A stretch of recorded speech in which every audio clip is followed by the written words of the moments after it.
and allow the sound to help us to relax and bring all of our minds into the present moment.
Good evening, dear friends. Do you like to practice singing meditation with us now for 5 minutes? And please relax, leave behind all your projects and worries.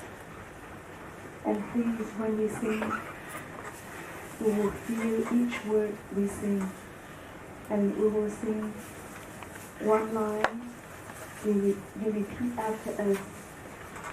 It's a very simple song.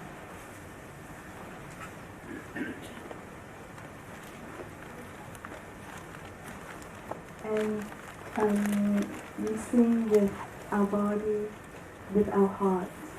And we can look at the brothers and sisters to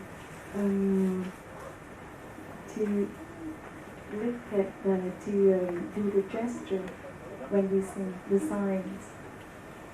We can start now. Breathing in, breathing out. Breathing in, breathing out. Again, please. Breathing in, breathing out. Breathing in.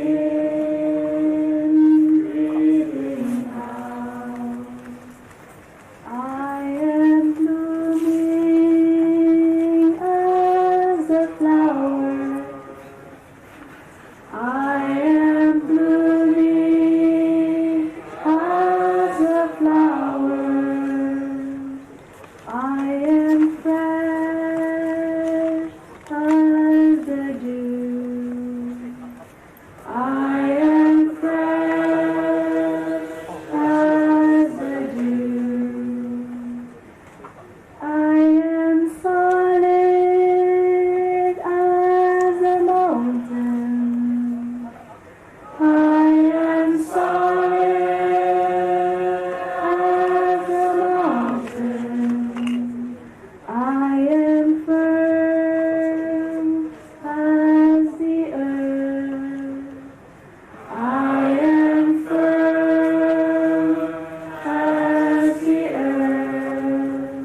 Breathing in,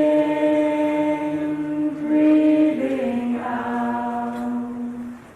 Breathing in, breathing out. I am water reflecting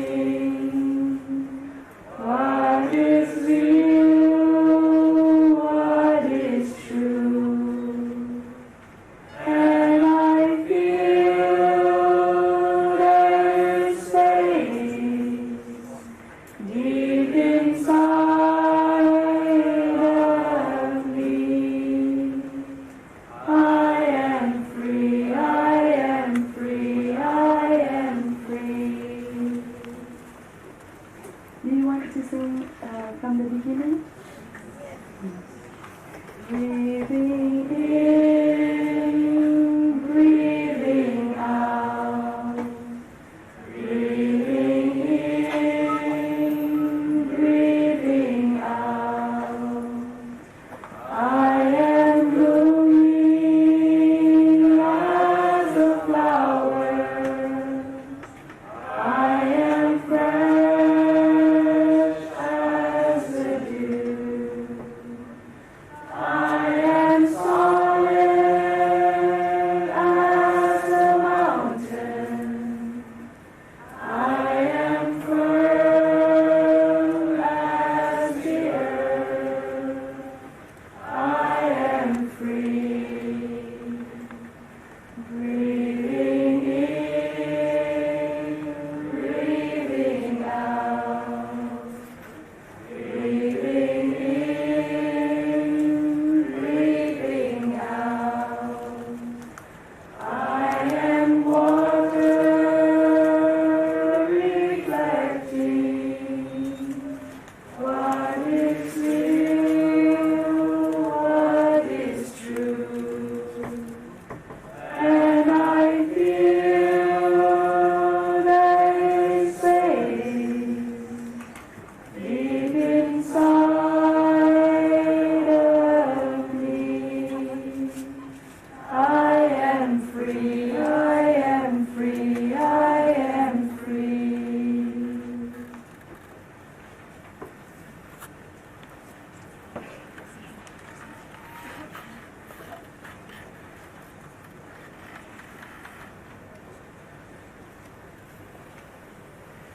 Now, since we know the song by heart,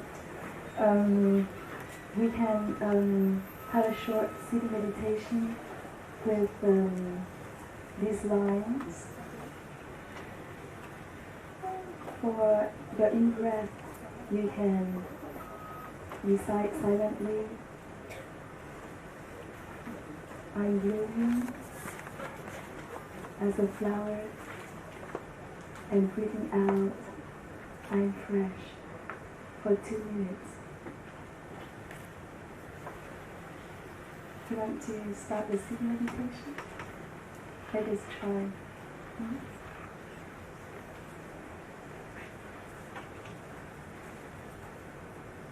Please relax your whole body and sit with your back straight.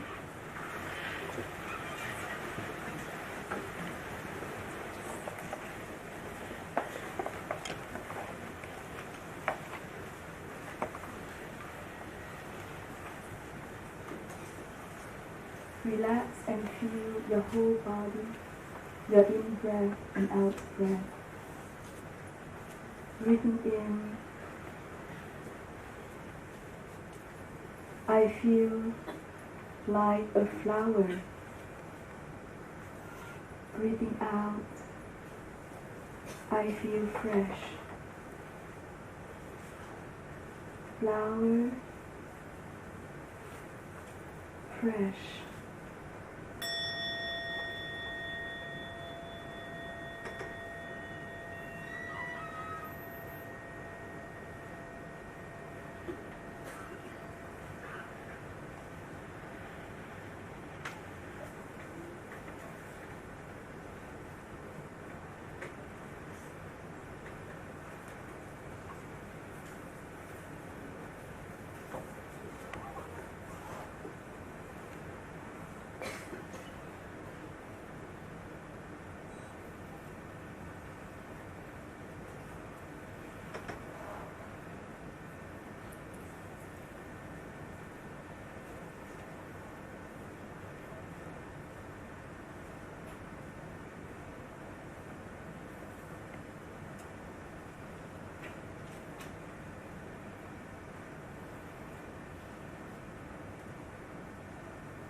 Breathing in, I'm aware of my whole in-breath.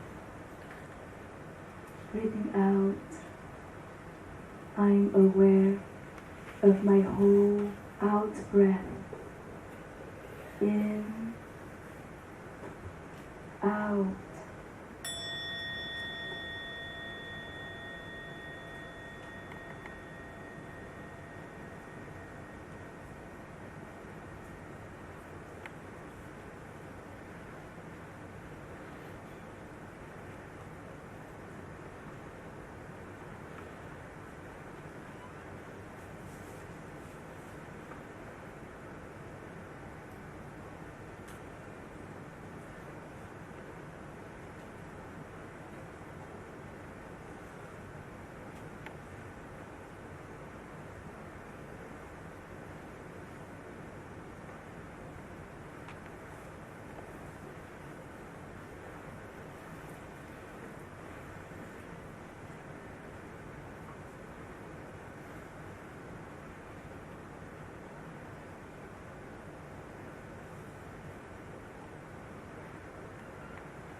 Breathing in, I feel like a mountain.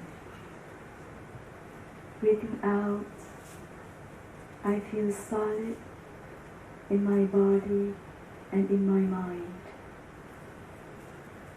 Mountain, solid.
Good evening, everyone. Welcome to Hong Kong U. First of all, I would like to explain to you the ritual of the talk tonight. The talk will last for 1.5 hours approximately. You will hear the ring of a bell every 20 minutes during the talk, which is a signal for you to do a mindfulness breath. Please remember to keep quiet and close your eyes at that time. Concentrate on your own breath in and out. It helps you to go deep in your inner self. Let's enjoy this present and wonderful moment during the talk. The talk will start very soon. Please be reminded to turn off your pager and mobile phone. Thank you for your cooperation. Now, may I invite you all to stand up?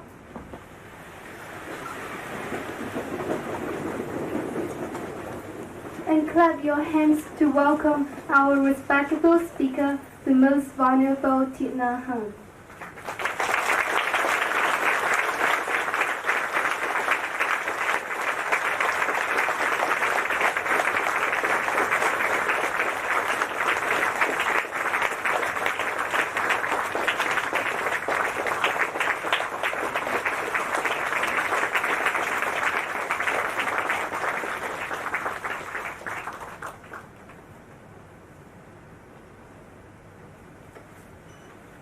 Please be seated.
Now, may I invite Professor Cecilia Chen, the Dean of the Faculty of Social Sciences, to give a welcoming speech.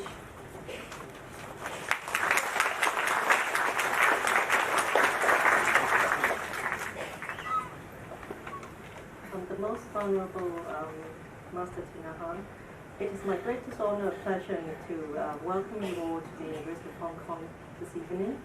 It is one of the first public lecture that the Center of Buddhist Study is organizing, and we are greatly honored for the most vulnerable Thich Nhat Hanh to be present in today's program. There are great discoveries now in the world, which include starting from electricity, telephone, faxes, then mobile phone, and the internet. The more of these technological development, the more busier we become. Now with our mobile phone, we absolutely lost our sense of peace of mind. And today, the program actually is on cultivating peace within and around us. It is such a lost commodity and component that we have all longed for. So I'm not going to prolong my presentation, but I would like to thank the Dongming Government for sponsoring this program and make the Center of Buddhist Studies possible because of the generous donations. And the Center of Buddhist Studies will be organizing a master program in Buddhist Studies, as well as trying to start some researches on Buddhism and its practices in the East. You're welcome to maintain contact with us, and we'll try to organize programs and do give us feedback on the future. And without much ado, I would finish my welcome address and look forward to listening to the most vulnerable Thich Nhat Hanh.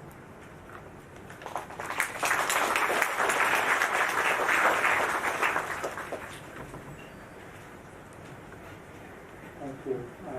The monastic appropriate your operation, the heart, Sutta, and before I start.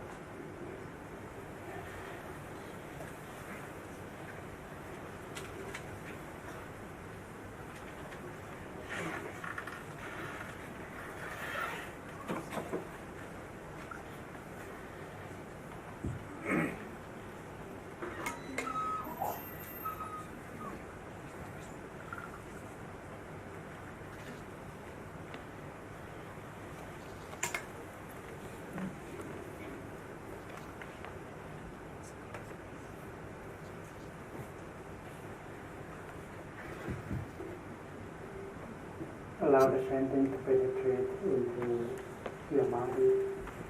If you just follow your breathing, your breath, and allow the energy of the Bodhisattva to penetrate in your body, it will be transformation and healing.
Because of no attainment,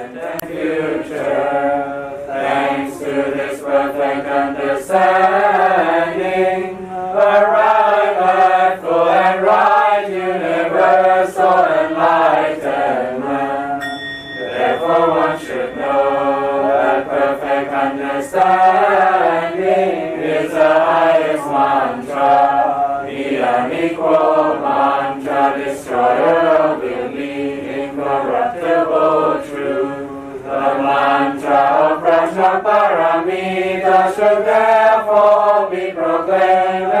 Gate, gate, paragate, parasamgate, bodhisvaha. Gate, gate, paragate, parasamgate, bodhisvaha. Gate, gate, paragate, parasamgate, bodhisvaha.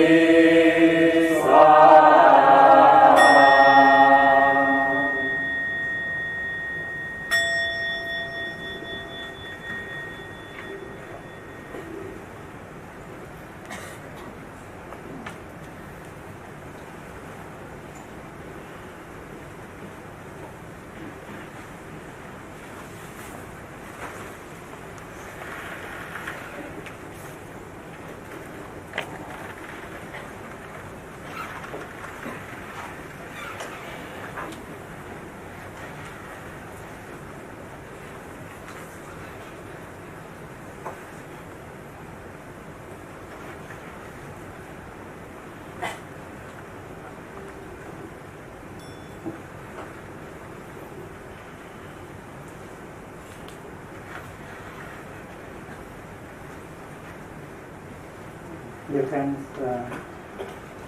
you are invited to enjoy breathing in and breathing out every time you hear the bell. The sound of the bell is considered by us as the voice of the Buddha from within, calling us back to our true home. Breathing in, I feel alive. Breathing out, I smile to life.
The practice of mindful breathing helps us to be fully present in the here and the now. As we establish ourselves firmly in the here and the now, we are in a position to touch life deeply in every moment of our daily life.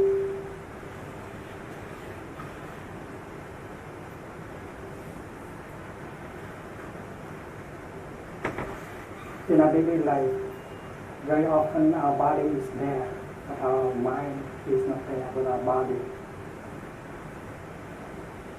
We get lost in our regret concerning the past. We get lost in our worries and fear and anxiety about future. We get lost, we get caught in our projects, our anger, our despair. That is why the practice is to bring our mind back to our body. And the practice of mindful breathing can help us do that. Everyone can practice breathing in mindfully, breathing out mindfully, in order to bring the mind back to our body. You only need maybe 10 seconds in order to help the mind go back to the body. riding on our in-breath to go back to our body. During the time of breathing in, you bring all your attention to your in-breath. Breathing in, I'm aware that this is my in-breath.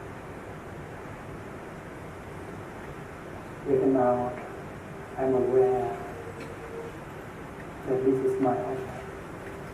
Your mind and your body are concentrated entirely on your in-breath and your out-breath. In that moment, you do not think anymore. You have become your in-breath. You have become your out-breath. The practice is to identify yourself with your in-breath and your out-breath. The practice is to become your in-breath and your out-breath. And you'll be surprised to see after 1 or 2 minutes, the quality of your breathing will be increased. Your breath will become deeper, more harmonious, slower. There is the element of peace and calm in your breath. If you know how just to breathe and enjoy your breathing. Breathing is very enjoyable. And that body can no longer breathe. You are alive. It's wonderful to breathe in and to feel that you are alive.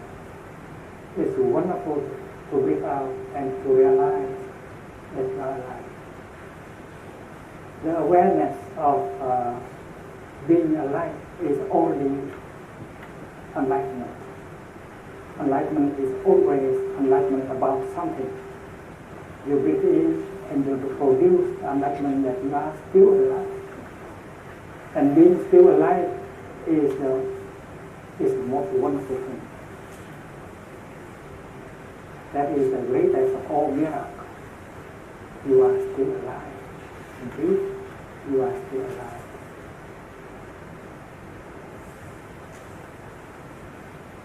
I remember one day a reporter from San Francisco. He came to interview me about the practice of meditation. He had in mind a lot of questions. I welcomed him at the foot of a few redwood trees, and I asked him to forget about his interview and enjoy the tea with me. He received instruction to enjoy his in-breath and out-breath and drink his tea in mindfulness. Breathing in, I know I'm breathing in. Breathing out, I smile at the fact that I'm alive.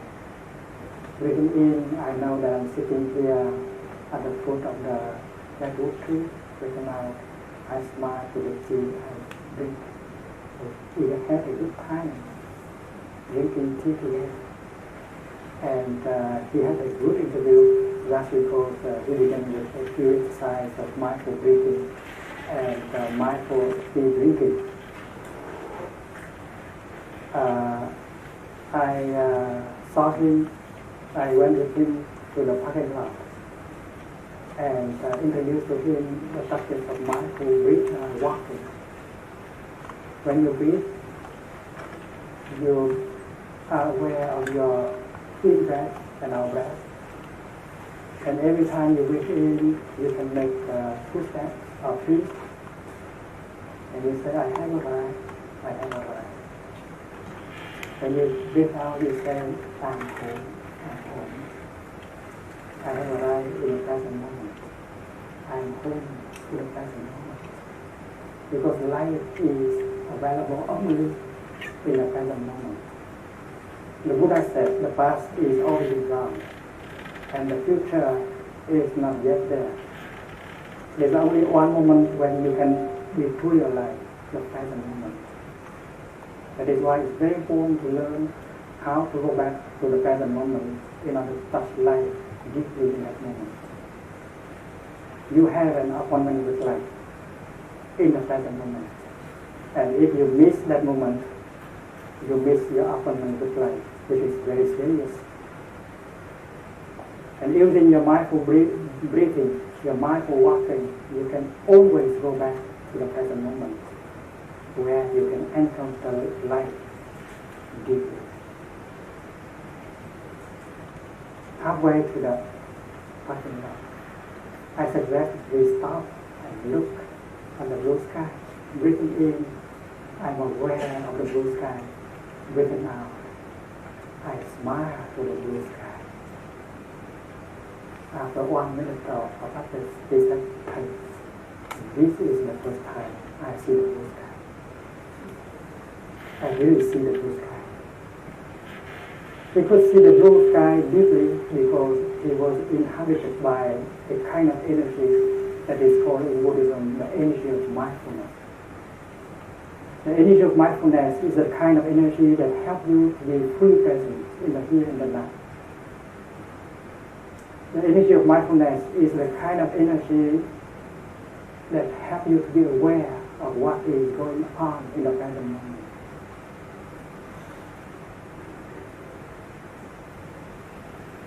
When I drink my tea, and if I am fully aware that I am drinking my tea, if my mind and my body are concentrated 100% on my tea, that is called mindful drinking. And all of us are capable of drinking our tea mindfully. The only thing is that for those of us who practice, our mindfulness is strong. Those of us who do not practice, our mindfulness is weak. And the stronger our mindfulness is, the more enjoyable our life becomes. When you are concentrated on your tea, when you are mindful in drinking your tea, and the pleasure of drinking tea has become 100 times bigger. When you walk, and if you become aware of every step you make, the joy of walking becomes great. And it is possible for you to enjoy every step you make. If you are inhabited by the energy of mindfulness, you are no longer victim of the past, of the future. You don't worry about future. You are not caught by the past. Many of us are not capable of freeing himself or herself from the past. The past has become a kind of ghost, has become a kind of demon that grips us. It does not allow us to be free in order to be there in the present moment, in order to be in touch deeply with what is there in the present moment. There are so many wonders of life that are available to us in the present moment. The blue sky, the green mountain, the song of the bird, the beautiful face of a child, so many wonderful things. But if we are caught in our regret, in our sorrow concerning the past, these wonders are not for us. That is why it's very important to free ourselves from the past in order to be truly alive. There are many of us who have a lot of fear concerning the future. We have a lot of anxiety, a lot of uncertainty concerning the future. Our mind is focused on the future. We are not capable of being there in the present moment. That is why it is very important to learn how to free ourselves from the worries about the future and go back to the present moment in order to be truly alive. The energy of mindfulness helps us to do so. With some training, all of us will be able to do so. The first function of mindfulness, the energy of mindfulness, is to help you to be fully alive, fully present in the here and the now, so that you can get in touch deeply with the wonders of life. All the wonderful things described in the Pure Land Sutra are available in the here and the now. If only we are free, and then we can be in the Pure Land right here and right now. For me, I don't wait. I don't have to wait until I die in order to be born in the Pure Land of the Buddha. I want the Pure Land of the Buddha right now, right here. My practice is the Pure Land in the here and the now. If my mind is free from the three poisons, namely craving, hatred, and ignorance, if I am inhabited by the energy of concentration and mindfulness, I can enjoy walking on the Pure Land at any time I want. I can say that there is not a day when I do not enjoy walking in the Pure Land of the Buddha and getting in touch with all the wonders of life in that moment. Because I am not a slave of the past anymore. I am not a slave of the future anymore. I walk as a free person. And the energy of mindfulness, the energy of concentration helps me to be free. And the practice of Buddhist meditation is truly the practice of freedom.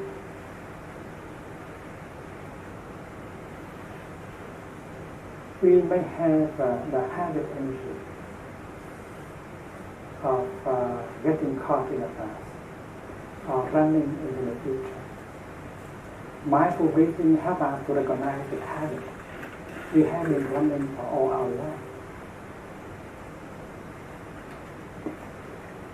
And that has become a habit. It's difficult for us to stop. And Buddhist meditation first of all means to stop running. We run because we believe that happiness is not possible now. We need a few more conditions in order to be truly happy. And therefore we continue to run. We run in our past lives. We run in our present life. And we shall run in our future life in the form of our children. And therefore the habit of running, we have to recognize it. Breathing in, I recognize the energy, the habit energy of running in me. Breathing out, I smile to the habit energy of running in me, and suddenly we can stop. You don't have to fight the habit. Just recognize it, and then it will lead you free.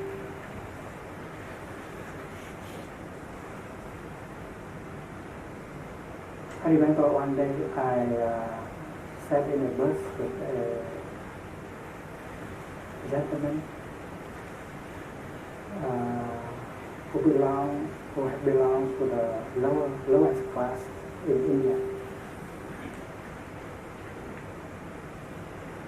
He had organized my speaking tour in India. I was enjoying the landscape outside of the window. And when I look back, I saw him very tense. I know that he tried very hard to make my visit pleasant. So I looked at him and smiled and said, "Dear friend, you know, I know that you want to make my trip pleasant, but I am very happy now. I enjoy every minute. So please sit back and smile and enjoy yourself." He said, "Yes." And then we sit back. I continued to look outside. Just 1 minute after I looked back, he was as tense as before. He just could not relax. The people whom they call the untouchable, they have a struggle during many generations. And that struggle has become a habit from generation to generation. Even during their sleep, they struggle. It's very difficult to stop unless you know the method of simple recognition of the habit energy communicating ourselves. Indirectly, you know that you should stop. You should stop running into the future. But in reality, you cannot stop because running has become a habit. And that is why the practice of mindfulness helps us to recognize that energy of habit in order to help transform.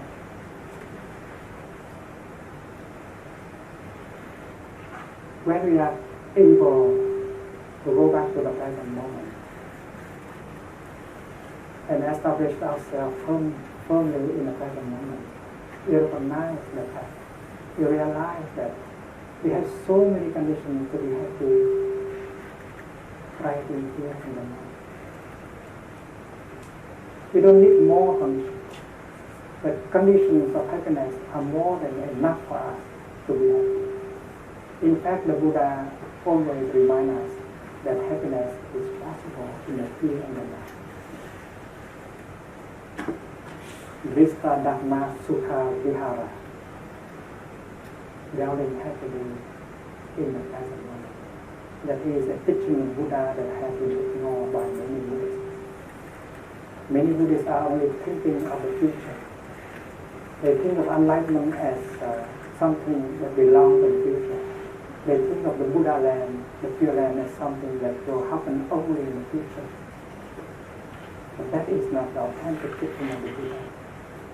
The Buddha advises us that everything we are looking for is already available in the present moment. Every step you make should be an act of enlightenment.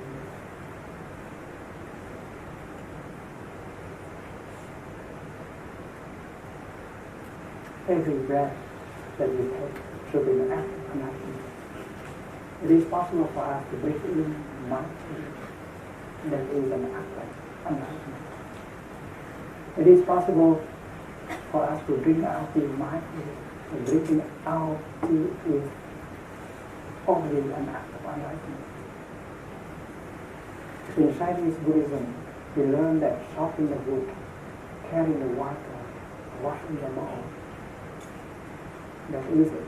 That is the enlightenment. Enjoy every moment of your daily life. Every act of yours should be an act of enlightenment. We have been transmitted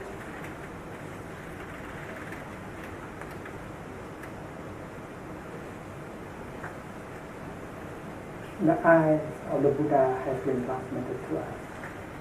If we can look with mindfulness, that is using the Buddha eye to look. If we listen with mindfulness, that is we are using the Buddha ear to listen. When we walk in mindfulness, that is using the Buddha feet in order to walk. The Buddha eye, the Buddha ear, the Buddha feet has been transmitted to you. The problem is whether you want to use them or not. If you know how to use the Buddha eye, the Buddha ear, the Buddha feet, and then you are able to use them. Enlightenment is something possible in the here and the now. The practice of Buddhist meditation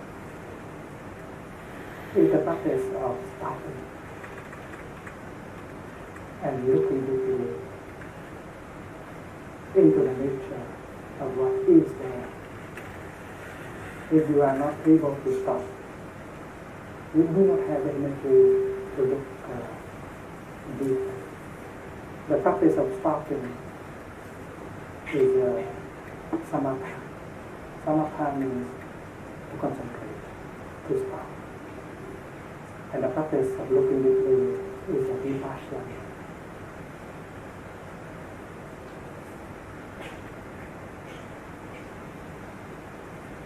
Happiness is not possible when there is no harmony, when there is a conflict within us.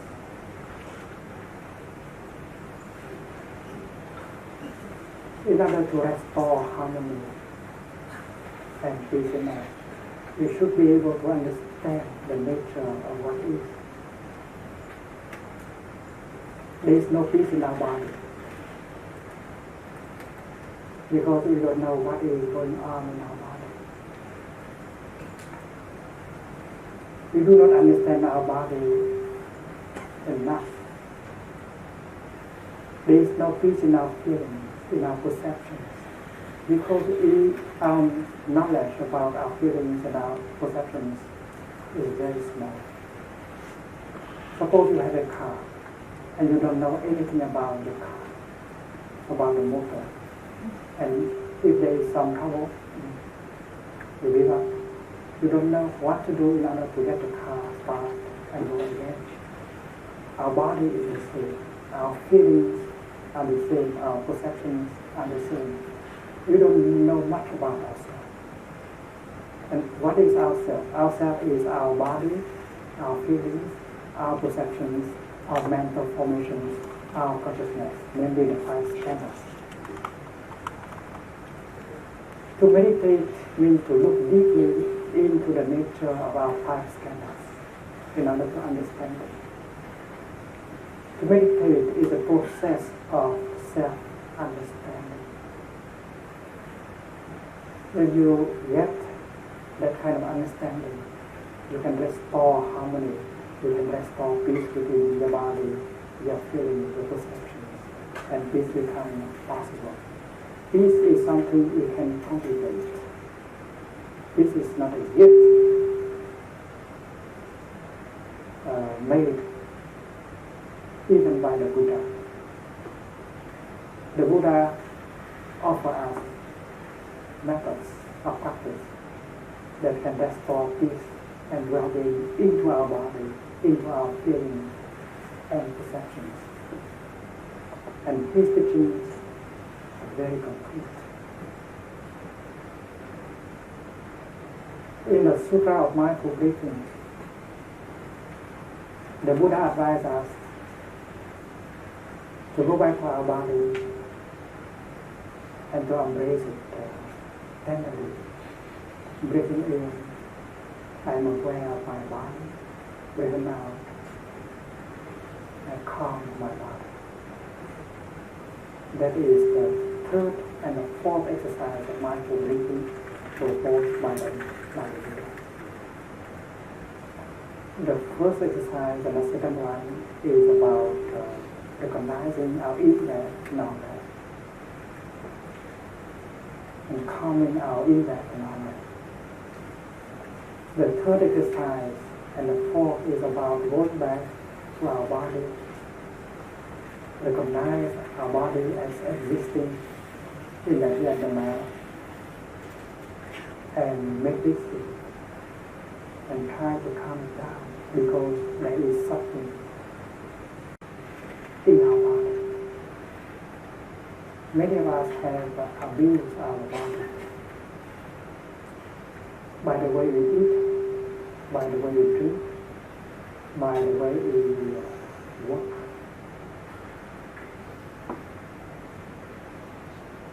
We have created a lot of suffering to our own body. We believe that we are very friendly to our body, but yet we may be the first enemy of our own body. That is why it's very important to go home to our body and make peace with it.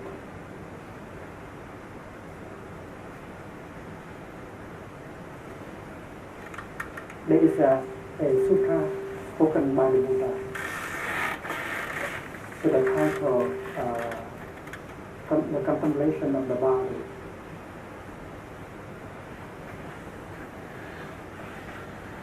And the Buddha proposed that we go back to our body as a whole, or go back to body as separated organs. Even now breathing in order to recognize each part of our body and embrace it tenderly in order to make peace with it. It's like breathing in, I'm aware of my heart. Breathing out, I smile to my heart. Breathing in, I'm aware of my liver. Breathing out, I smile to my liver. There are something like 36 parts of our body to be recognized, to be embraced by the energy of mindfulness. The image he proposed is the image of a farmer who goes up to the cellar and bring down a bag of seeds. And the farmer opens one end of the bag and allow all the seeds in the bag to flow on the floor. And with his eyes still in good condition, he to do his job of restoration and healing is a very important, and you have to learn it. This is seen in the Buddha's teaching. The Buddha is very compassionate. Breathing in, I'm aware of my body. Breathing out, I smile to my body. Breathing in, I calm my body.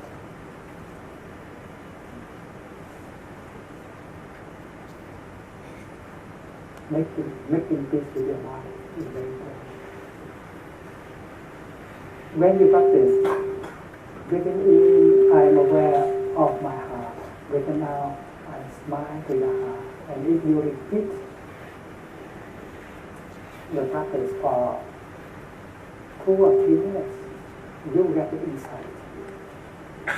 Maybe it's the first time you really pay attention to your heart.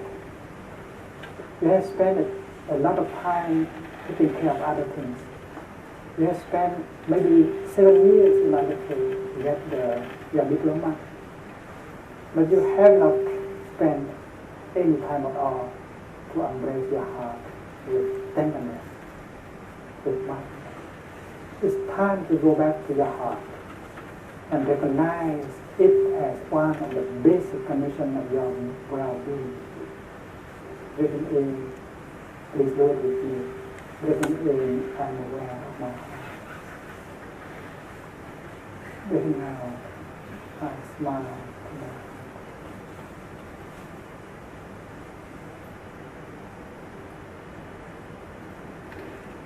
The practice of mindfulness of your heart will show you that you have a heart that still functions normally. That's wonderful. Many people who do not have a heart like yours, and their deepest desire is to have a heart that functions normally, like that one we have in our chest. We have the time to rest and to sleep, but our heart work non-stop doing in order to send the blood to every cell in our body. And yet we have not been very kind to our heart. We eat, we drink, we worry, we stay late up in night, we smoke. We have given our heart a very hard time. We have not listened to our heart. We do not offer peace to our heart. We offer war to it by the way we eat, by the way we drink, by the way we walk, by the way we watch television. A lot of emotions, a lot of fear, a lot of despair, a lot of tobacco, a lot of alcohol. That is making war with our heart. That's not making peace.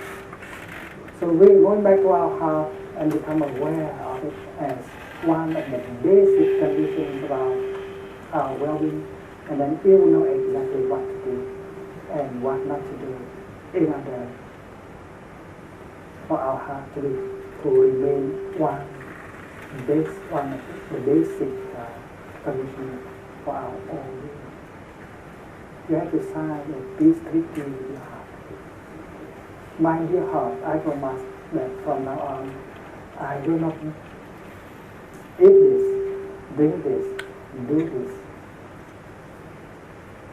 Promise with your heart, like you promised with the Buddha.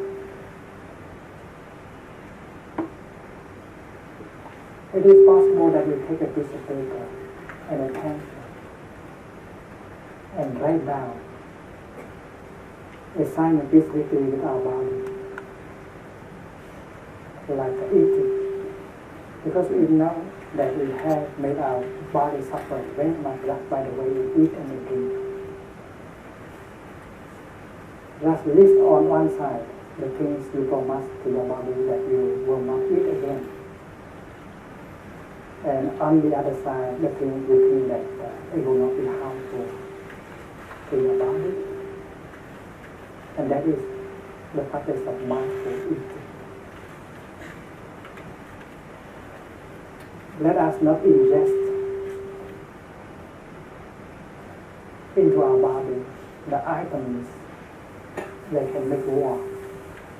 Let us ingest only items that can preserve peace and well-being in our body.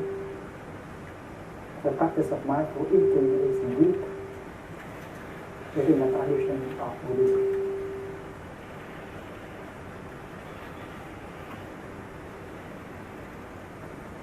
Taking care of our body, make peace with our body, help our body to restore well-being. That is a very basic thing. Who say that the Buddha only teaches us about the practice of the mind? No, the body is very important. There are many teachings of the Buddha that focus on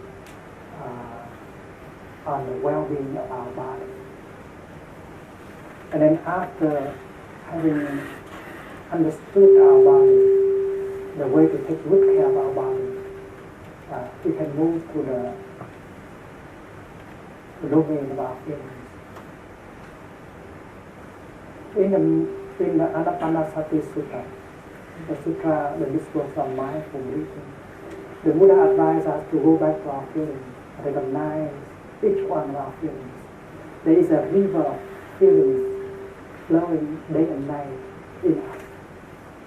And the practice is to sit on the bank of the river and recognize every feeling as it arises, stay, and vanish. There are pleasant feelings, there are unpleasant feelings, there are mixed feelings, and there are neutral feelings. With mindfulness, you can recognize each feeling, and you can do better. You can look deeply into the nature of each feeling in order to see from what root this feeling has arisen. An unpleasant feeling may have its roots in the body.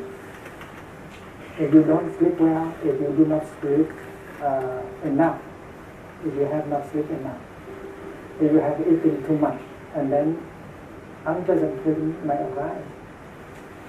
So understanding the feeling, you can transform the feeling.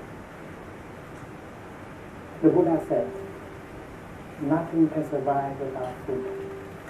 Your feelings also need food in order to survive. Your unpleasant feeling, because you have been feeding it, and that is why your unpleasant feeling continues to be with you.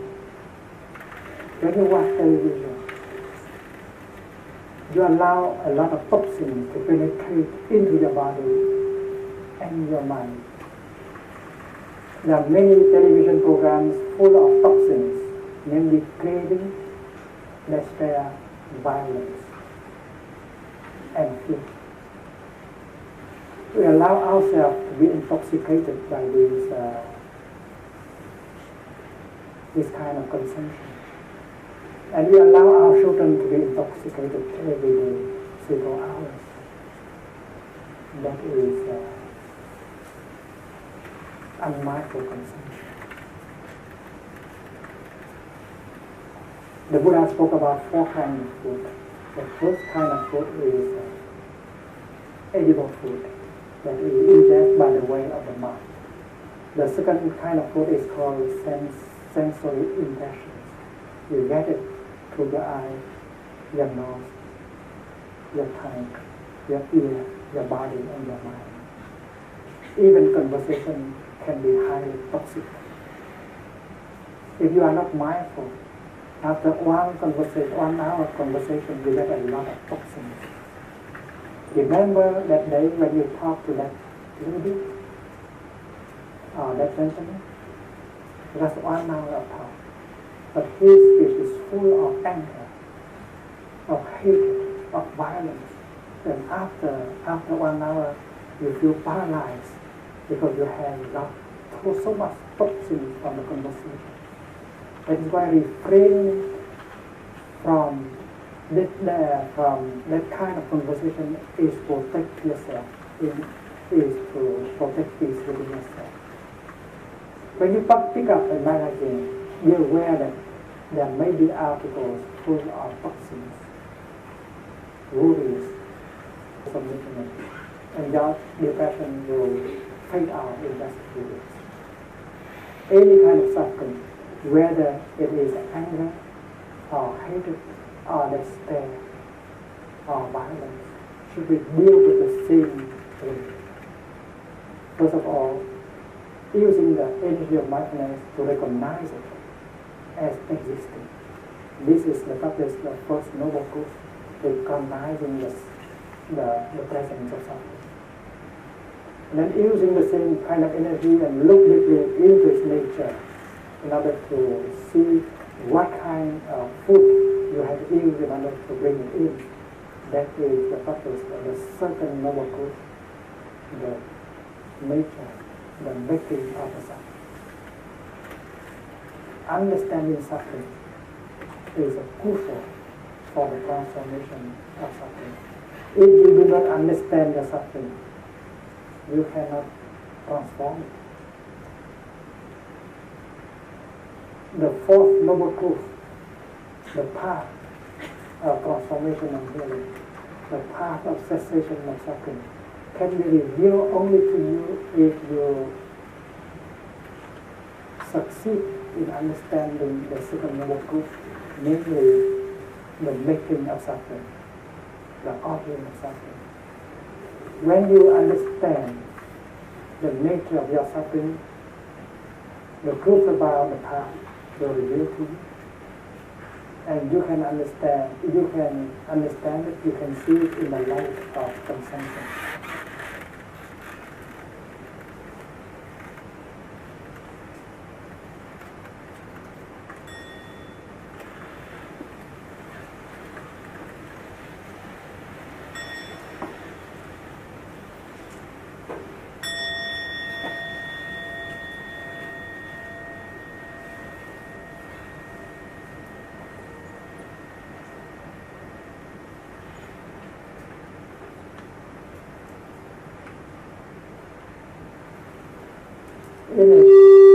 In a practice center, the basic practice, the fundamental practice, is the practice of mindful breathing, mindful walking, the mindfulness of everything that is happening in the present moment.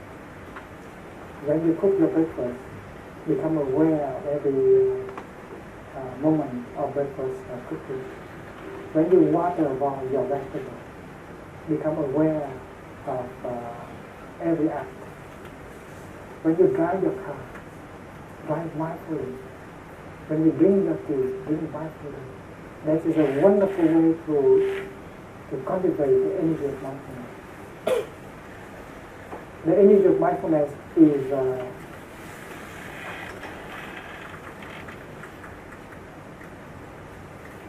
the most wonderful kind of energy. Without that energy, you cannot recognize your suffering. You cannot embrace your suffering. You cannot understand your suffering. You'll be overwhelmed by your suffering. Many of us do not want to go home to ourselves because we have the feeling that if we go home to ourselves, we will encounter lots of suffering inside. We have accumulated suffering and war and conflict within ourselves. And in order not to suffer so much, we try to run away from ourselves. We try to take refuge in television, in eating, in conversation,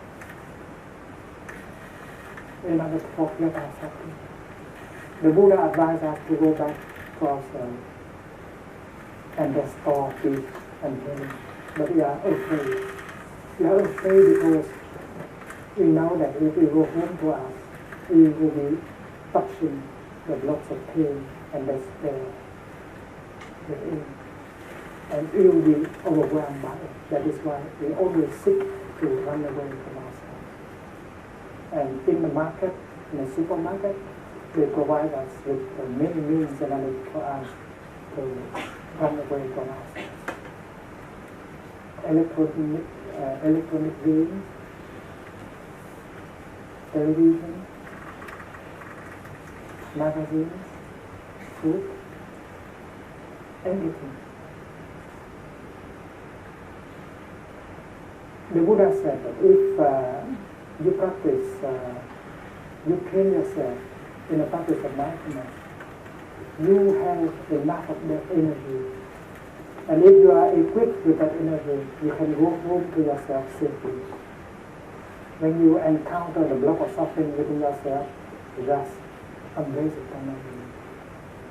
My dear suffering, I am home to you. I will take good care of you. Mindfulness is the energy of recognizing the presence of the pain, of the suffering, and embrace it tenderly and calm it down and look deeply in this nature. Mindfulness is not the energy fighting against the suffering. When the baby suffers and cries, the mother would go to the room of the baby and pick the baby up and hold the baby tenderly into her arms. That is exactly what the practitioner should do vis-a-vis his or her suffering. When the baby suffering in us cries, we have to go back to it and take care of it. We should not try to run away. A mother is made of tenderness. In the beginning, the mother does not know what is wrong with the baby, but the fact that she is holding the baby tenderly is already very helpful. The energy of tenderness penetrates into the body of the baby, and the baby regenerates. The same thing is true here. Even you don't know yet about the nature of your fear, your anger, your despair, but the fact that you are holding it tenderly with the energy of mindfulness can only bring relief. If the mother continues to hold the baby mindfully, she will find out very soon what is wrong with the baby. The baby may be hungry, the baby may have a little fever, or the diaper is a little bit too tight. The mother is always very talented. She will discover it very quickly. And once understanding comes to her mind, she can fix the situation very quickly. The same thing is true with the practitioner. When you have enough of that energy for mindfulness and concentration, you'll be able to recognize the pain within yourself, embrace it tenderly, and bring it with you. And if you continue holding mindfully, tenderly, your pain, your sorrow, your anger, your despair, you'll be able to look deeply into its nature and understand it. Understanding the suffering will bring about the knowledge about the path of transformation. The fourth noble truth. The path leading to the cessation of suffering. And you just follow the path. And your suffering, your anger, your despair will have to vanish because you know how to divide it with the food that it needs to survive. Your love also needs food to survive. If you don't feed your love, it will die in 6 months or 1 year. If your love can turn into hatred. That is why you have to remember the Buddha's teaching. Nothing can survive without food. your love, your compassion, your hatred, your anger. Everything needs food in order to survive. In Buddhism, we speak of consciousness in terms of seeds. Roughly, our consciousness is made of two layers. The lower layer we call it store consciousness, alaya vishnu. It's like the soil, maintaining all kinds of seeds in it. The seed of anger, the seed of despair, the seed of discrimination, the seed of hatred, the seed of mindfulness, the seed of compassion, the seed of enlightenment. Up to you to decide what seed to water. If every day you water the seed of mindfulness, then your mindfulness will become strong. And with that energy, you can get in touch with the wonders of life and get the nourishment and healing. You can embrace and transform yourself. If you continue to water the seed of mindfulness, the seed of compassion, the seed of understanding in you, and then these seeds will grow and the quality of your life will increase. If you allow the seed of craving, the seed of violence, the seed of hatred to be watered every day, and then you will suffer a lot, and you will make your loved ones suffer a lot. So if you love him, if you love her, you can sign a peace treaty with him. Darling, if you love me, please do not water the negative seeds in me every day. Don't water the seed of jealousy, of hatred, of anger in me, and I will vow to do the same. Darling, I will try to avoid watering the seed of anger, of hatred, of violence, of jealousy in you. We have to help each other. And that practice in Burmese, where we live in practice, we call it the practice of selective watering of the seeds. A few days of practice can already transform the situation. If you are committed to the practice, if you promise to each other that you will not water the negative seeds in him or her, and then the situation will become very different after just 1 week of practice. And when a seed is watered, it is manifested in the upper level of our consciousness called mind consciousness, mano vishnu. And if it is a good manifestation, a good mental formation like mindfulness, we should try to keep it there for a long time. Store consciousness is like the basement of the house, and mind consciousness is like the living room. Every time a seed is watered, it manifests itself in the upper level of consciousness as a mental formation. When the seed of anger manifests, you should not allow it to be alone in the living room, because it will be very destructive. As a practitioner, you have to invite another seed to manifest in order to take good care of the seed of the energy of anger. Energy number 1, anger, has manifested. Energy number 2, mindfulness, should be invited to come and take care. Breathing in, I know anger is in me. Breathing out, I am taking good care of my anger. The Buddha advised us not to say anything, not to do anything when you are angry. Practice mindful breathing in order to generate energy of mindfulness. Recognizing anger, embrace it tenderly like you embrace your baby. Do walking meditation. Do mindful breathing in order to continue the practice. And then half an hour later or 1 hour later, you will understand the nature of your anger. And you can transform it if you know the practice. And when you have succeeded in transforming your anger into compassion, you can go home and help him out. Help her out. Because he is still in hell.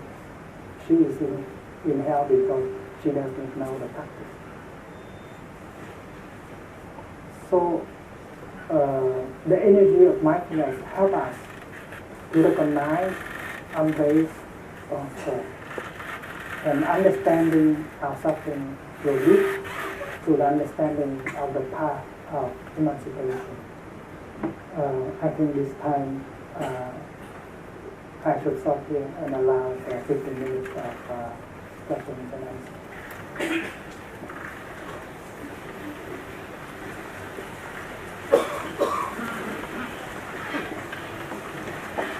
There is a microphone somewhere.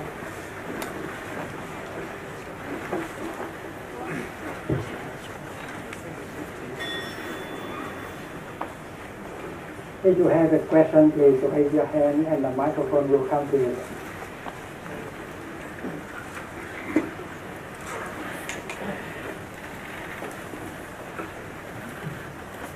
Thank you. I understand that you were involved in the peace process between Vietnam and the U.S. at the end of the Vietnam War. Could you kindly give your comment on what happened in New York on September the 11th? And can you kindly give us your advice on what we, ordinary people, can do about it? Thank you.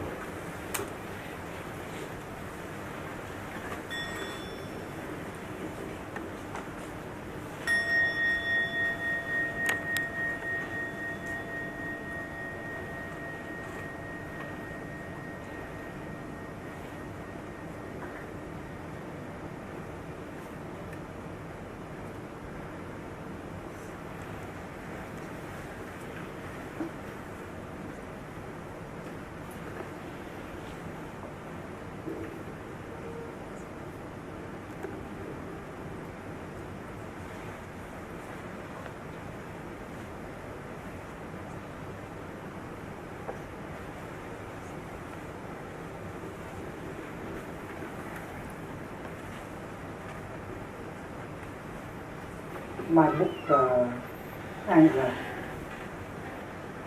was published in New York just one day before the event that happened to the International Trade Center.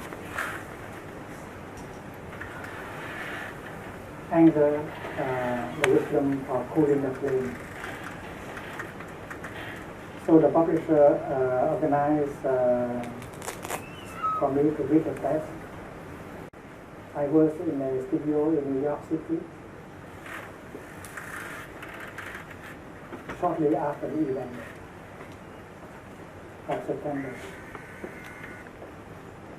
And about 25 television stations and national radios in America interviewed me from their studio.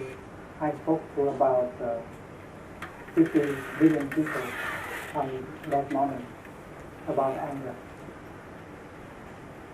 It's not because they wanted to interview me about what happened in New York, but because they wanted to interview me on my book. But I took the opportunity to tell New Yorkers and Americans what I think to be the best way to deal with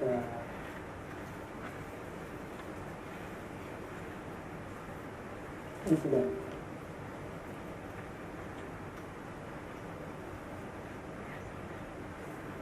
I said that I have run to the war in Vietnam and I have suffered quite a lot. There was one time when the city of Bến Tre was destroyed by American aviation. That's because a number of guerrillas was using anti-aircraft guns to shoot at some American airplanes. They did not bring down any airplane. There were about a dozen of them. A city of 300,000 people were destroyed by the bombing just because of that. I was very angry. The American commander talked to the press and said that they had to destroy the town in order to save it. And that is why I was really angry. But I was a practitioner at that time. That is why I did not say anything. I did not do anything. I went back to myself and raised my anger and practiced. And I found out that not only Vietnamese civilians are victims of the war, but also young American soldiers. They have come to Vietnam to kill and to be killed. They are also victims of the policy that is not very wise, based very much on fear.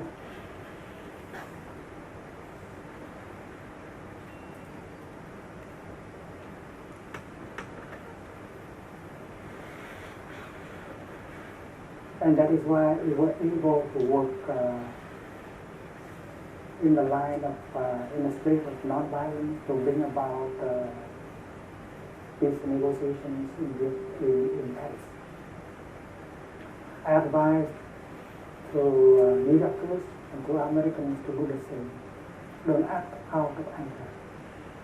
Practice breathing, practice walking mindfully, calming themselves to find out what is the best thing to do. It is very dangerous to act out of your anger.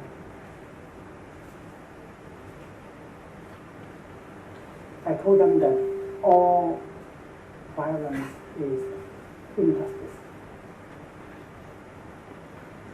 You have to look deeply into the matter to see why they have done that to you. There must be a reason why they have done it to you. There must be some misunderstanding. There must be some hatred. There must be some suffering that lies behind the act of destruction, of terrorism.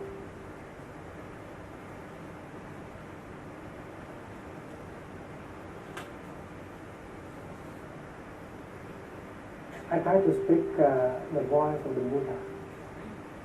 That violence cannot respond to violence. Only compassion and forgiveness can answer to violence. Because using violence in order to respond to violence will make violence grow 1,000 times, 1,000-fold. And that is why it's very important to learn how to act with compassion and forgiveness. I did propose many concrete steps. The first step I propose is that the United States of America should form a council of wise people and invite the people within the country to express themselves, especially those who think that they are the victims of discrimination and injustice.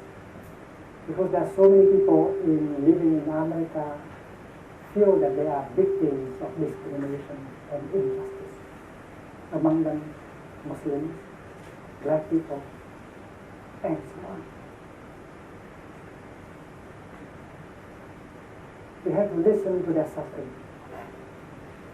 to prove that we really care for them.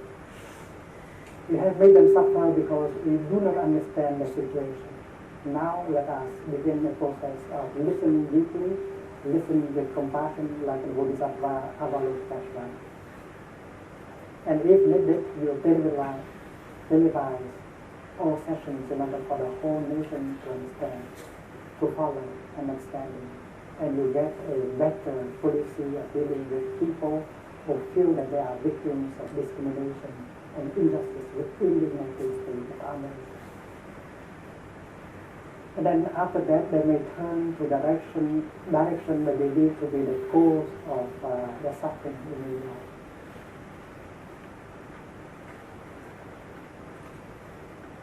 And say it aloud like this: I know that you have suffered terribly in order to have done such a thing to us. We want to know about your suffering, why you have done such a thing to us. There must be some misunderstanding. There must be some unskillfulness on our part to make you believe that we want to destroy you, we want to discriminate against you, we want to kill you. It's not our intention to destroy Islam as a religion. It's not our intention to discriminate you, to make you suffer. But maybe we have not been skillful enough, and that has given the impression that we want to destroy you, discriminate against you. Please tell us what is in your heart. We practice deep listening, like Bodhisattva Avalokiteshvara. Many of the people who interview me listen to me very carefully. I told them that they should not underestimate the American capacity of understanding and forgiving. I hope deeply that they can take time to go back to themselves, practicing calm, looking deeply, in order to know exactly what to do and what not to do, in order not to make the situation worse. The atmosphere in America was very tense. There's a lot of fear. There's a lot of hope. There's a lot of anger. Everyone was ready to go to war. I asked the community, Buddhist community in New York and in Boston to help with putting an ad in the New York Times. They took $42,000 to print that ad on a full page, calling for the American people to remain calm, to look deeply in order to understand what to do and what not to do, in order not to make the situation worse. And then I gave a public talk in the Riverside Church in Upper Manhattan. There were only 4 days for us to inform people about the talk. But that night, 1,500 people were turned away because there was no place enough place in the church. My message was the same. We have to practice calm and looking deeply. We should not be tempted by the desire to use violence. Because if we do, we will use terrorism in order to respond to terrorism. There are better ways to do. And in Europe and in America, there are about 900 to 1,000 groups of practicing mindfulness in the style of language. We send them messages in order for them to practice and write to their congressmen and government, urging for the practice of calming, of looking deeply, because we risk having another world war if we are not very careful. So our friends in America and Europe are trying to get the message across, because we live in a very difficult situation. And people, not only in America, but everywhere, are living in fear day and night. Nobody feels safe anymore, because we do not know how to use energy of compassion and understanding to protect us. We only want to use weapons and violence in order to protect us. And that is why when the city of Berkeley voted against bombing in Afghanistan. I said that this is wisdom. The city council of Berkeley has voted against the bombing of Afghanistan. And I said to my friends that Berkeley knows how to protect itself with the energy of compassion and understanding. And I hope other cities in America and in Europe will know how to do the same. Let us protect ourselves with the energy of compassion and understanding. That is the message to the people. I have done my best. And we need you to help.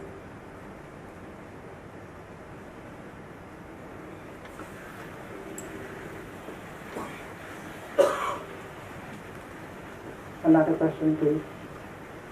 Okay. You mentioned about the energy of mindfulness.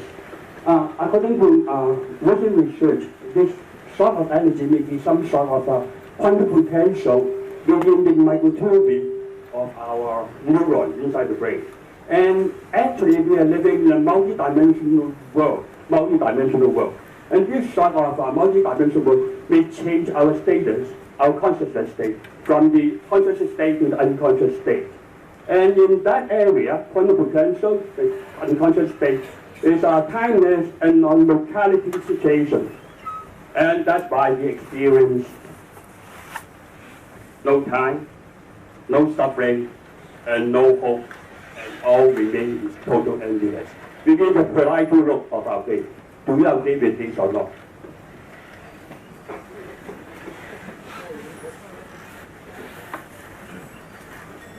You understand the question?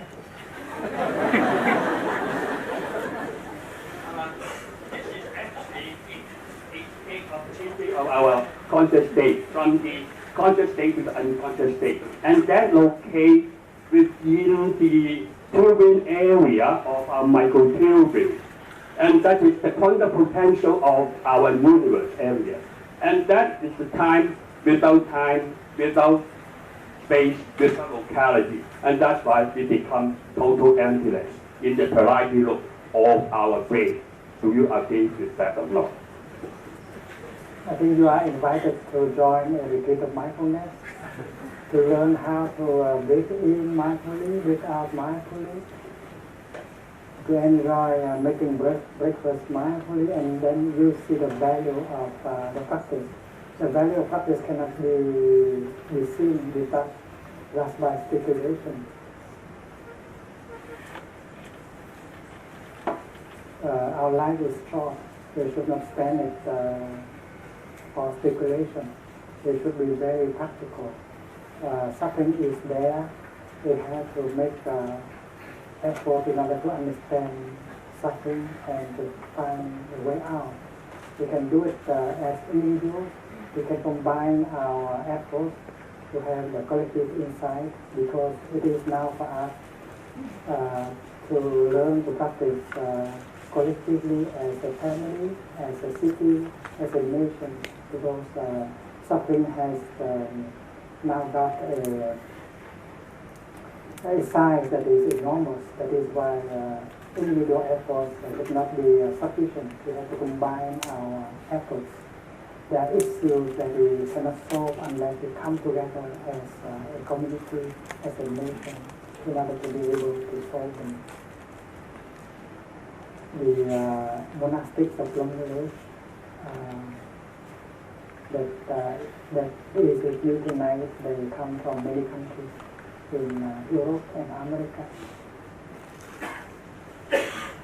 We have an abbot from France, Brother Hanh. We have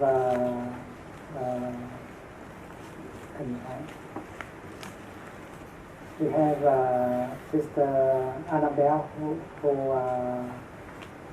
is the abbess of the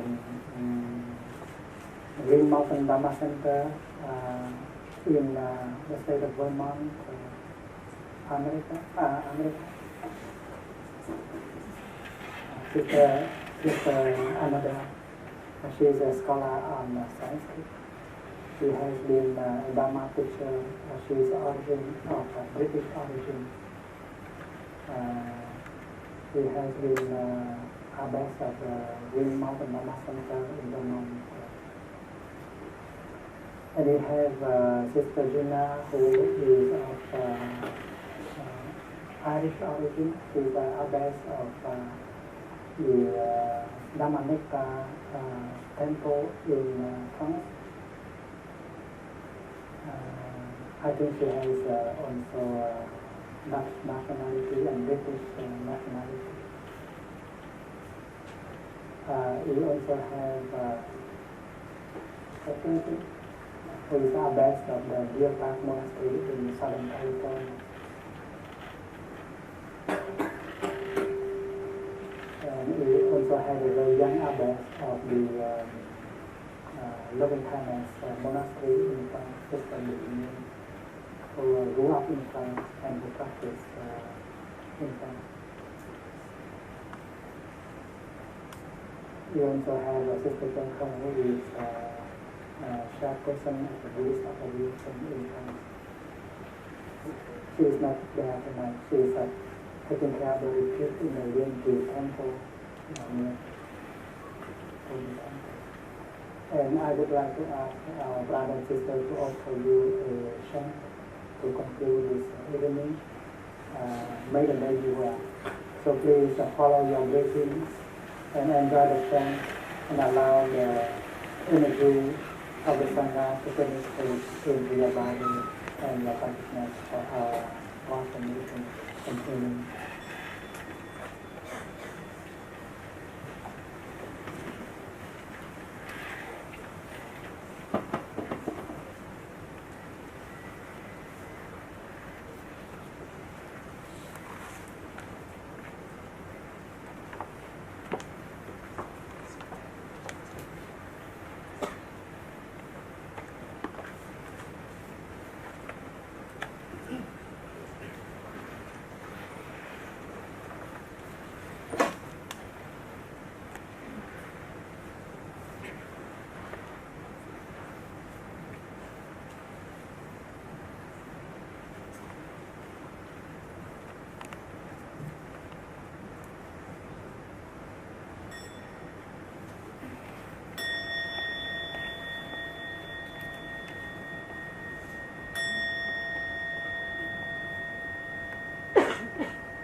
Like a full moon.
Thanks from the bottom of our hearts for the inspiring and enchanting talk by Thich, and thanks for the spiritual and soothing Buddhist songs. Now, please stand up and farewell the most vulnerable Thich Nhat with respect.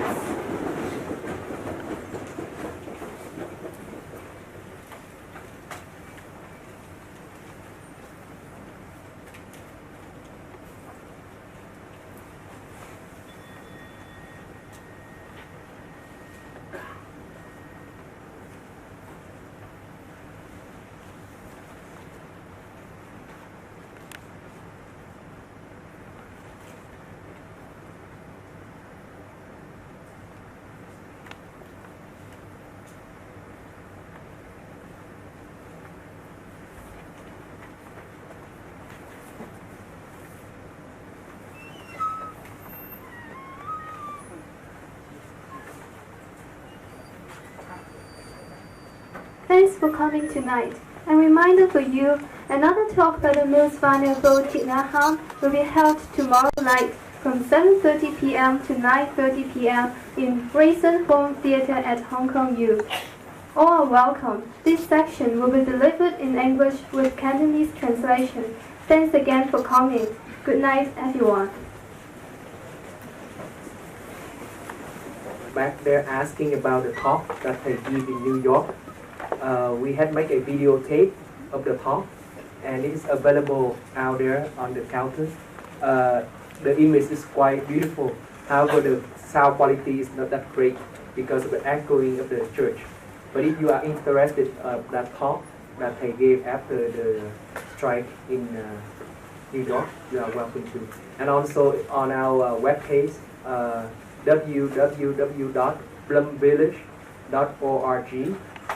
We also have information, and there are some articles in responding to the strike in New York that they have. And also on the website of reliefnet.com, there's also an interview of Thich regarding the event. So if you would like to follow, those are on the website that you might want to take a look.